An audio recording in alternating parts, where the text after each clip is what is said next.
안녕하세요. 파산관제의 홍현필 변호사입니다. 예, 이번에는 이제 법인 파산 실무제 10장 이제 한 절반 조금 넘었습니다. 제1회 채권자 집회, 기일이 지정, 회의 목적사항, 사전 준비, 채권자 집회의 진행, 채권자 집회 연기 속행. 사실 채권자 집회는 특별하게 볼 일은 없습니다. 그냥 한번 쑥 읽고 지나가는데 우리도 한번 보겠습니다. 제1회 채권자 집회 기일은 파산 선고와 동시에 정하죠. 기일은 파산 선고한 날로부터 4개월 이내여야 하지만 실무상 훈시 규정으로 보고 있습니다. 뭐 좀 빨리 할 수도 있고 늦게 할 수도 있다 이겁니다. 고무줄이라는 얘기죠.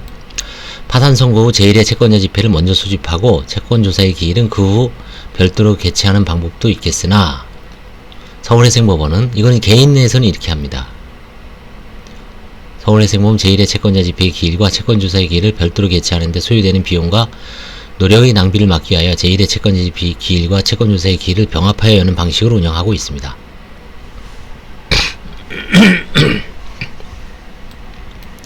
채권자 집회의 결의에 있어서 채권조사가 완료되지 않는 상태에서 신고된 채권액대로 의결권을 부여할 경우 실제로는 파산채권이 변제 등의 사유로 소멸하여 파산 절차에 참여할 적격이 없는 자에게 의결권이 부여될 우려가 있다는 점도 이와 같이 제1회 채권자 집회의 기일과 채권조사의 기일을 병합하여 개최하는 이유 중 하나입니다.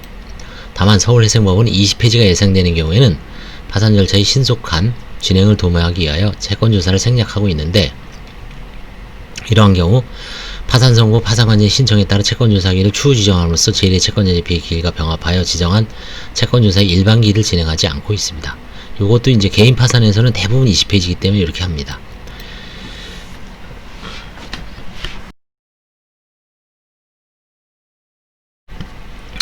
회의 목적사항 제1회 채권자 집회에서는 영업의 폐지 또는 계속, 고가품위 보관 방법에 관하여 결의를 할 수 있고 감사위원회 설치가 필요하다는 제안이 있는 경우에 그 설치 여부 및 감사위원회 수를 의결할 수 있습니다. 법원은 채권자 집회 회의 목적사항을 공고하여야 하고 미리 공고하지 않은 사항에 관하여 채권자 집회에서 결의하는 것은 절차상 위법하다고 하고 있습니다. 그 다음에 이제 사전 준비. 법원은 제1회 채권자 집회 전에 파산관제인으로부터 사전 준비 상태를 보고받습니다. 파산관제인이 준비해야 하는 것은 파산관제인 보고서, 파산채권조사결과표, 그리고 제안서, 이의통지서 초안입니다. 서울회생법원은 파산관제인 보고서와 파산채권자 조사결과표 등의 오류를 방지하고 적정성을 담보하기 위해 파산관제인 하금 적어도 채권자 집회 기일이 5일 전까지 재판부에 이들 서류의 초안을 제출하도록 하고 그 내용에 관하여 법원과 협의를 마친 다음 필요한 경우 보완 수정하여 법원에 제출을 하도록 하고 있습니다. 실무에서는 출석상황 의결표, 이의통지서 초안도 파산관제인 협조를 받아 작성하고 있습니다. 옛날에는 개인 파산에서도 이런 거 만들었어요. 출석상황 의결표. 근데 지금은 안 내죠. 그냥 채권 시부인표만 내죠. 개인 파산에서는 의결할 일이 없거든요. 법인 파산에서는 의결할 가능성이 있을 수도 있기 때문에 아직은 만드는 것 같아요.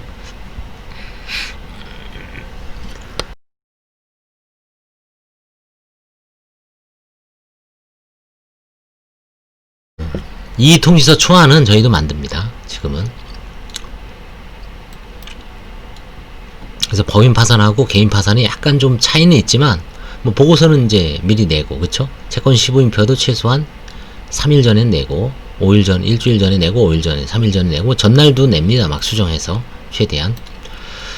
그 외에도 파산관제는 채권자 집회에서 채권자가 진술할 것으로 예상되는 의견, 파산재단 환가 계획에 관하여 채권자 사이에 이해관계가 대립되는 부분이 있다면 그에 관한 사항, 채권조사기를 병합하여 진행하는 경우 파산채권 시부인 기준, 다수의 파산채권자에 대해 이의를 진술하게 하는 경우 그 향후 이의를 진술할 채권에 관한 채권 확정 절차의 수행 계획 등 제1회 채권자 집회와 채권조사기일이 원활하게 진행할 수 있도록 필요한 사항을 법원에 보고하여 지도를 받아야 한다.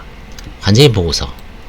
파산관제인은 선고에 이르게 된 사정, 채무자 및 파산재단에 관한 경과 및 현상에 관하여 제1회 채권자 집회에 보고하여야 하는 바 파산관제인 보고서에는 그 사항에 관하여 관제인이 조사한 내용을 기재합니다. 그 외의 사항에 대해서는 필요적 적절히 보고하면 됩니다.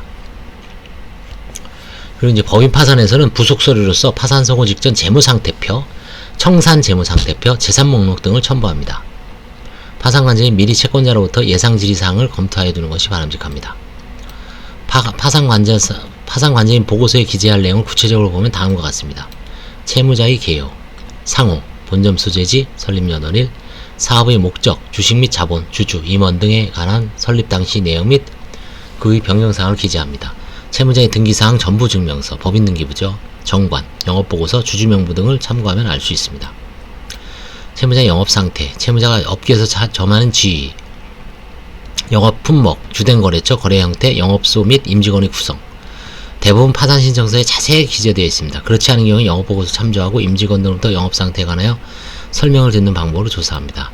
파산 선고에 이르게 된 과정, 업계의 동향, 손실 발생의 경과와 그에 대한 대응과 파산 원인. 최근에는 코로나죠. 파산 신청까지 경과.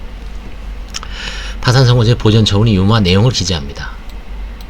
채무자의 영업 상태가 어떤 경우를 거쳐 악화되었는지 알 수 있게 기재하면 됩니다. 이제 최근에는 작년부터 코로나 사태가 개인이든 법인이든 큰 영향을 미치고 있습니다. 파산 선고가 그 시점에서 파산 재단의 상황, 파산 선고, 파산 재단에 속하는 재산의 상황 및 봉인, 점유 취득 상황을 기재합니다.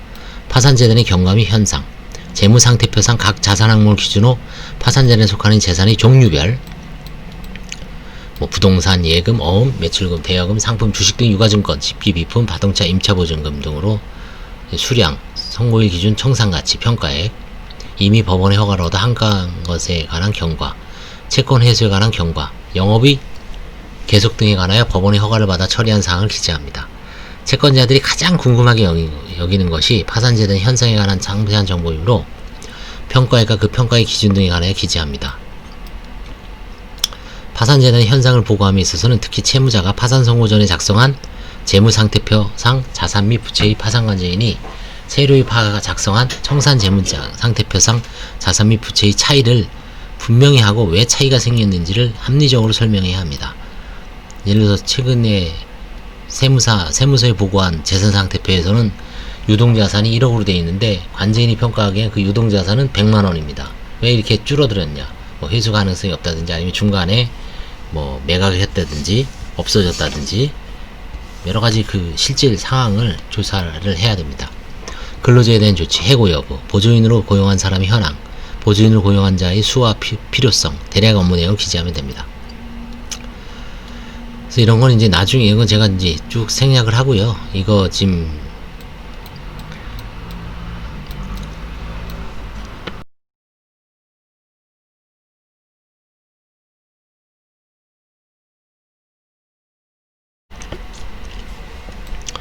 이거는 이제 그 파산관제인 보고서는 제가 나중에 편집해서 한번 어떻게 쓰는지 실전 사례를 한번 쭉 보고를 하겠습니다.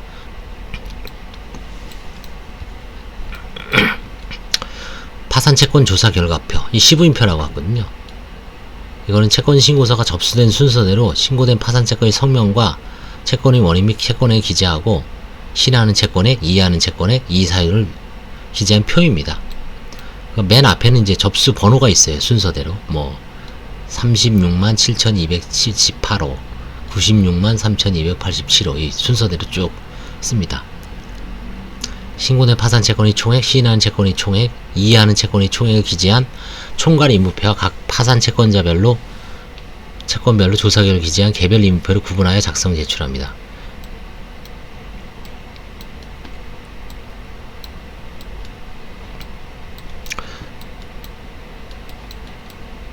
제한서, 법인 파산에 특유한 건데요.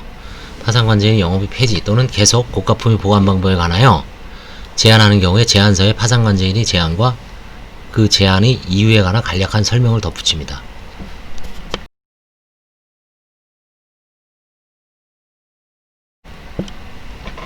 구파산법에서는 영업의 폐지 또는 계속 및 고가품의 보관 방법이 제1의 채권자 집회의 필요적 결의사항이었으나 현행법에서는 통합도산법에서는 임의적 결의사항으로 변경되었습니다. 종래에도 실무상 대부분 사건에서 파산관제인이 제한대로 결의되었는 바 현행법에서는 파산관제인이 법원의 허가를 받거나 결정을 받아 위 각 사항을 시행한 후 제1의 채권자 집회는 그러한 내용을 보고만 하고 이에 이의가 있는 채권자의 다른 제한이 있으면 이에 대해 결의하고 이의가 없으면 별도의 결의 절차를 거치라는 방법으로 채권자 집회 진행하고 있습니다. 채권자 집회의 진행 어떻게 하는가요? 구파산법에서의 실무는 제1의 채권자 집회의 기일과 채권조사의 기일을 병합하여 진행하였는데 그 순서는 먼저 제1의 채권자 집회를 열어 파산관제인이 보고를 듣고 채권조사의 기일을 열어 채권을 확정시킨 후 채권자 집회를 속행하여 결의사항에 대해 결의를 하는 식으로 운영하였습니다. 현행법에서는 제1의 채권자 집회에서의 필요적 결의사항이 임의적 결의사항으로 변경되었으므로 먼저 제1의 채권자 집회를 열어 파산 재단에 관한 경과 및 현상 등에 관하여 파산관제의 보고를 들은 다음 채권조사 기일을 열어 채권을 확정시키면 되고, 파산 채권자가 감사위원 설치를 제안하는 경우 등 결의가 필요한 경우에만 결의 절차를 진행하면 충분하다고 하고 있습니다. 파산관제인 재래 채권자 집행 기일이 시작되기에 앞서 출석한 채권자에게 관제인 보고서, 파산 채권 조사 결과표를 배부하여 채권자 집회가 원활하게 진행할 수 있도록 준비합니다. 다수의 채권자가 출석할 것이 예상되는 경우에는 파산관제인으로부터 보조인 등을 통하여 파산 채권자의 출석 여부 확인 업무의 보조를 받기도 합니다. 채권자 집회는 법원이 주의합니다. 채권자 집회가 개회되면 파산관제인은 재판장의 지휘에 따라 관제인 보고서의 주요 내용을 구술하는 방식으로 경과 현상 보고하고요. 재단 상황, 배당 전망 상세하게 설명합니다. 다음에 이제 파산관제인이 보고를 한 후에는 출석한 채무자의 대표자에게 파산관제 보고사항, 재산 목록과 한가 예상액의 적정 여부 등에 관하여 이의 또는 의견을 진술할 기회를 부여하고, 신고한 파산 채권자에게 파산관제인 보고사항과 관련된 의문, 파산관제인 업무 수행과 관련된 건의사항, 그 밖의 의견, 질문이 있으면 이를 진술할 기회를 부여합니다. 파산관제인이 관제 업무 전반에 관하여 채권자들이 질문하거나 의견을 진술하면 그에 대해 적절히 답변하고 있습니다. 채권 조사 결과 역시 채권 시부인의 기준과 그 내용에 관하여 주요한 사항을 구두로 설명하고요. 여러 채권자의 공통되는 이 사유는 미리 설명하여 두는 것도 좋습니다. 채권자들이 파산관제의 조사 결과에 대해 의견을 진술하면 그에 대해 요점만 간단히 설명하고, 지나친 사실관계의 다툼이나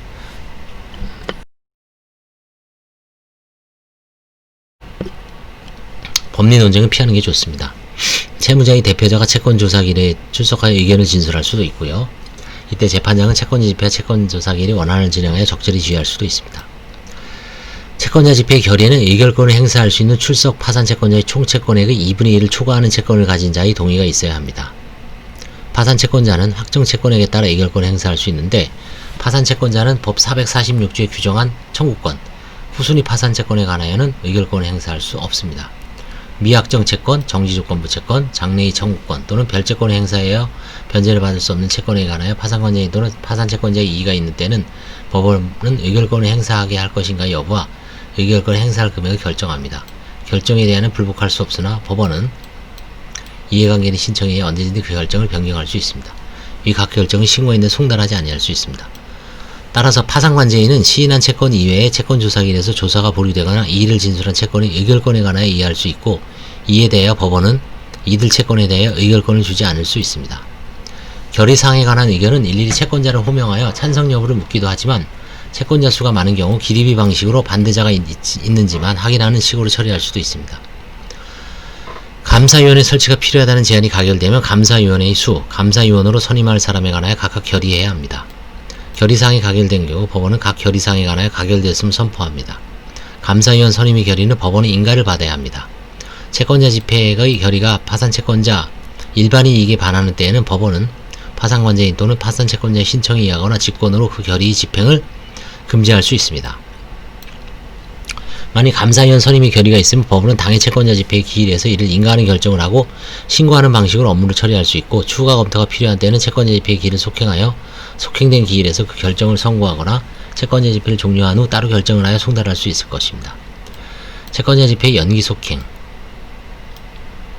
법원은 파산관제인 또는 파산채권자의 신청에 의하거나 직권으로 채권자 집회의 기일을 연기하거나 속행할 수 있습니다. 채권자 집회의 연기 또는 속행에 관해 선고가 있는 때는 송달 또는 공고를 하지 아니할 수 있습니다.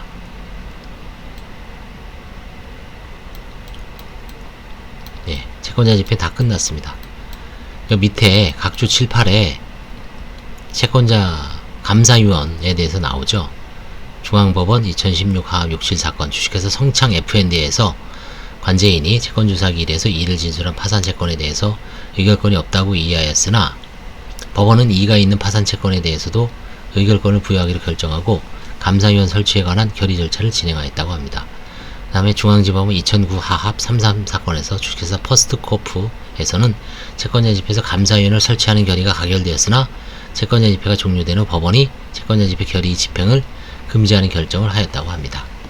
다 이건 진짜 오래된 12년 전 얘기고, 요거는 한 5년 전 얘기네요. 그래서 감사위원이 그렇게 활발한 것 같지는 않습니다. 네, 이상 채권자, 제1회 채권자 집회 어떻게 하는지, 어떻게 진행되는지 개략적인 모습을 교과서에서 기술한 내용을 살펴봤습니다. 감사합니다.